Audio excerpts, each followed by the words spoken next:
네, 경기 광명갑 이모경 의원입니다.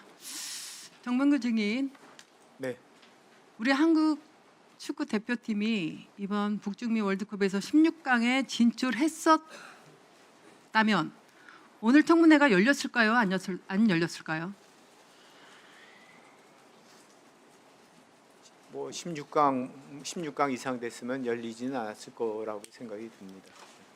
그렇게 생각하시는구나. 저는 그렇게 생각하지 않습니다. 16강에 오르고 안 오르고의 문제점이 아니라고 저는 생각합니다. 벌써 축구협회는 국민의 신뢰를 다 잃었다라고 생각합니다. 그래서 반드시 한 번은 짚고 넘어가야 될 청문회였다라고 생각합니다. 2년 전에 기회를 줬습니다. 청문회가 아닌 편한 지리식으로.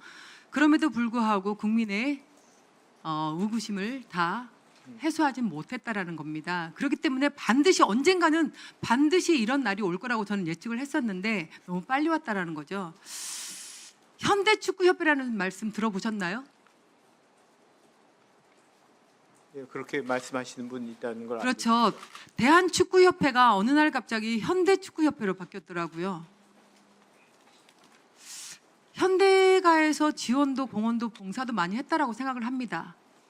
하지만 주먹구구식의 사고방식으로 인해서 행정 절차에 있어서 이 문제점을 계속 지금 이어가고 있다는 거죠.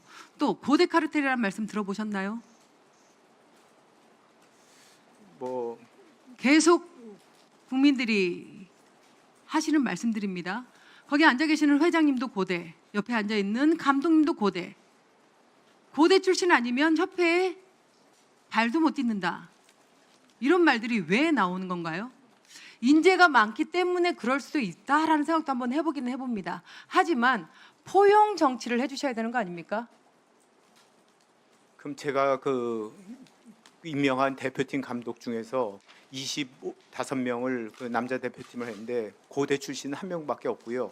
여자 대표팀 중에서는 그 고대 20여 명을 임명했었는데 고대 출신 한 명도 없었습니다. 이런 말이 계속해서 국민들 입에서 축구계에서 나오는 것은 내부에 잘못이 조금이라도 저는 있다라고 생각을 합니다. 그렇지 않을까요? 예, 이게 한두 번 나오는 얘기라면 저도 그럴 수도 있겠지. 어느 종목 단체든 이런 얘기들은 반드시 있으니까요. 하지만 지속적으로 십몇 년 동안 이어지는 이 발언에 있어서 한 번 정도는 대한축구협회도 고민을 하셔야 되는 거 아닐까요? 예, 그렇게 이미지가 바뀐 거에 대해서 죄송스럽게 생각하고 뭐 이사회 구성이나 인원수에 대해서는 고대 인원이 절대로 많다고 생각되지 않습니다. 이사회 그 구성을 봤을 때 저는 차기 어떤 집행부가 꾸려질지 모르겠지만 현대축구협회라는 말과 고대 카르텔이라는 말은 반드시 삭제돼야 된다고 생각합니다. 장관님, 네, 혁신위원회에서 이 부분도 염두에 두셔야 됩니다. 네 그렇게 하고 있습니다. 네, 오늘의 청문회를 통해서 협회가 국민들의 의혹을 불식시키고 팬들로부터 신뢰를 회복할 수 있는 계기가 되기를 저는 진심으로 바라는 사람 중에 한 사람입니다. 그래서 오늘 청문회가 필요하다고 보고요. 정몽규 증인도 그렇게 생각하시죠?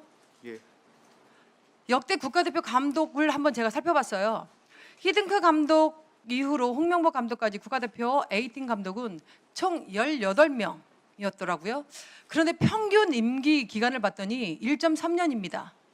너무 잦은 대표팀 감독 교체로 인해 누가 피해를 보고 있는 것 같습니까? 뭐 팬들이나 선수들의 그 연속성에 좀 문제가 될 거라고 생각이 됩니다. 네, 그렇습니다. 보고 있는 국민들도 이해를 하기 어렵고 또한 감독 지도자도 어려울 것 같습니다. 선수들은 더더욱 현장에서 경기를 뛰는 사람으로서 어려울 것 같습니다. 전략 전술, 감독과 선수 간의 호흡이 맞아야 되는데 1.3년이라면 호흡이 맞아 들어가겠습니까? 감독과 선수들의 스타일을 좀 알아주려고 하면 교체입니다. 왜 이런 게 계속해서 이어지는 거죠? 뭐 제가 그 선임한 감독 중에서는 뭐 슈틸리케 감독도 3년 이상 있었고요. 그리고 또 그 벤투 감독은 4년 이상 오래 한 제가 지금 벤투 감독도 얘기를 하려고 하는데 제가 이 말씀을 드린 이유는 협회 행정 절차가 잘못됐다고 말씀을 드리는 겁니다. 1.3년 가지고 감독과 지도자의 호흡은 맞아 들어갈 수가 없습니다. 그렇게 생각합니다. 특히 우리는 유럽 선수들에 비해서 대한민국 선수들의 피지컬은 월등하지 못합니다. 작습니다. 그러면 훈련 양과 지도자와 선수 간의 그 협력 체계로 인해서 훈련 기간을 통해서 하나하나 만들어 나가야 되는 형성이 필요한데 우리는 그렇게 하지를 못하고 있어요. 그래서 제가 그 증인에게 좀 묻고 싶은데 벤투 감독 4년간 국가대표 에이팅 감독으로서 최장수 감독이에요. 예. 그렇죠. 네. 그런데 카타르 월드컵에서 16강 진출을 이끌어냈습니다. 네. 그렇다면 왜 재계약을 하지 않았어요? 재계약은 6개월 전에 하게 돼 있었는데 그 벤투 감독 4년 반 동안에도 여러 가지 우여곡절이 많았습니다. 뭐 벤투에 대한 비난도 많았습니다. 벤투에 대한 비난은 어떤 거였냐면 똑같은 선수들만 가지고 똑같은 전술로 4년 동안 똑같이 해가지고 벤투 이후가 걱정이 된다 이런 그 비난이 있었고요. 그리고 그 재계약 못한 이유는 벤투가 또 4년 계약을 고집했었습니다. 근데 뭐 여러 가지 이유가 있어서 그래가지고 제가 1년 그 아시안컵까지 그 감독직을 제안했었고요.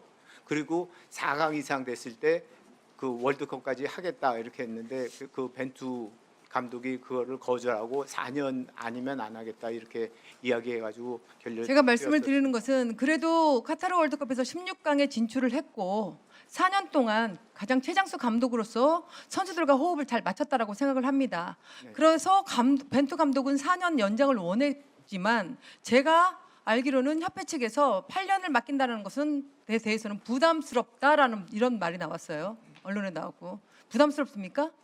그 문제가 있으면 그거를 해결해 나갈 수 있는 충분한 시간적 여유가 있었는데 이게 부담을 느꼈습니까? 여러 가지 그 벤투 감독에 대한 비난은 똑같은 인원 가지고 똑같은 전술만 가지고 계속 반복을 해가지고 여러 선수들한테 기회 안 준다는 거에 대한 그런 비난이 많았었습니다. 그래서 안 했고요. 그 본인도 4년 계약, 저는 조건부 4년 계약을 제안했었는데 그분이 조건이 붙은 4년 계약은 안 하겠다 이렇게 해서 거절. 네. 다음 질의 시간 활용해 주시기 바랍니다. 예. 네.